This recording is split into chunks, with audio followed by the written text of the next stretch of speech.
Иван Майоров возвращался домой со школы.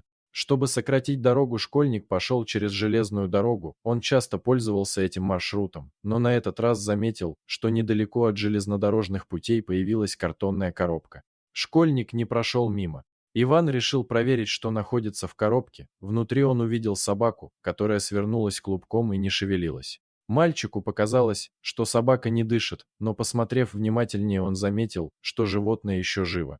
Иван не знал, чья это собака, что с ней случилось и как она оказалась у железной дороги, но понял, что ей нужна помощь. Иван позвонил в ближайшую ветлечебницу. Врачи согласились осмотреть собаку, но клиника находилась в 5 километров, других ветеринаров поблизости просто не было. Мальчик взял собаку на руки и пошел в клинику. Я сразу подумал, что она мертва, а потом присмотрелся, а она дрожит. Я к врачу ее понес. По дороге несколько раз останавливался, идти было 5 километров, а собака оказалась тяжелой, так о случившемся рассказывает сам Иван. Парень нес собаку, которую после назовут Феней. В пути животное не пришло в себя, позже врачи сказали, что она была в коме. Осмотрев собаку, ветеринары отправили ее в реанимацию в другой медицинский центр, поскольку возможностей помочь у них не было.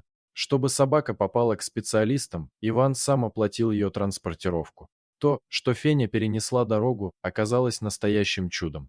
У животного нашли десятки серьезных травм, которые говорили о том, что ее сильно избивали. Первые 2 дня врачи боролись за жизнь собаки, стремясь стабилизировать ее состояние. Настойчивость людей оказалась не напрасной, через 2 дня Феня не только пришла в себя, но и смогла сама поесть и попить. Когда угроза жизни миновала, семья Ивана забрала Феню в свой дом, где она проходит реабилитацию, окруженная заботой и любовью. По словам невролога, восстановление будет длительным и сходным, но постепенно Феня выздоровеет и вернется к полноценной жизни. Дорогие зрители, подписывайтесь на канал, ставьте лайки, пишите комментарии. До новых встреч!